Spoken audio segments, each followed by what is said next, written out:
Всем привет! Вы на канале Мои рецепты и с вами Людмила. Сегодня готовлю очень популярный луковый пирог. Готовьте вместе со мной, это очень вкусно. Муку просеиваю через сито. Сюда же добавляю сахар, соль и разрыхлитель. Перемешиваю сухую массу, а затем натираю на крупной терке маргарин или сливочное масло. Я использую в рецепте маргарин. Затем перетираю все ингредиенты в крошку. Крошка должна быть рассыпчатой. Затем в эту массу добавляю 2 столовые ложки сметаны. Сметана может быть любой жирности. Тесто перемешиваю ложкой, а затем буду вымешивать руками. Тесто вымешивать долго не нужно. Как только начнет собираться в ком и масса станет однородной, тесто уже готово. Отставлю в сторону и займусь начинкой. Для начинки мне понадобится приблизительно 6-7 луковиц среднего размера. Нарезаю их мелко и обжариваю на подсолнечном масле. Хорошенько перемешиваю, накрываю крышкой и жарю минутки 3-4. А затем опять перемешаю, добавлю сливочное масло, накрою крышкой и еще дам прожариться пару минут. Соль и перец добавляю по вкусу. В теплую массу добавляю нарезанный кубиками плавленый сырок. Перемешиваю. Сырок должен расплавиться.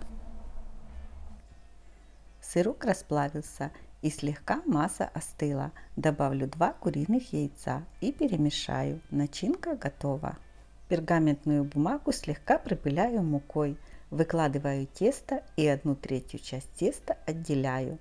А со второй части раскатываю пласт приблизительно толщиной 0,5-0,7 см. С пергаментной бумагой тесто легко переносить в форму для выпечки, и она хорошо отлипает от теста. Снимаю пергаментную бумагу, выравниваю края, получается основа пирога.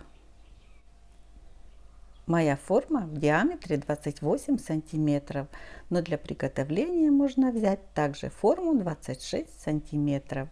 Выкладываю начинку, а сверху накрываю вторым слоем теста.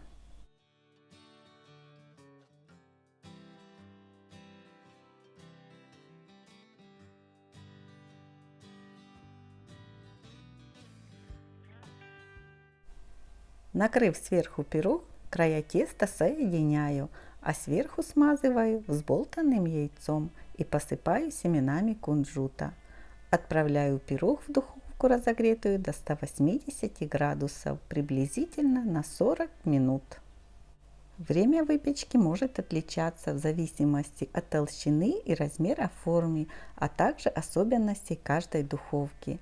Пирог уже хорошенько подрумянился, очень ароматный, даю ему полностью остыть и можно подавать на стол.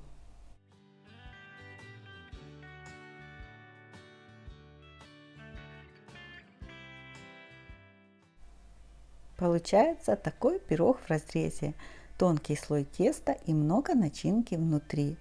А лук совсем не чувствуется, пирог получается очень вкусный и ароматный. Готовьте по моим рецептам, радуйте своих родных. Приятного всем аппетита! Я, как всегда, жду ваши лайки и комментарии. Подписывайтесь на канал. До скорых встреч!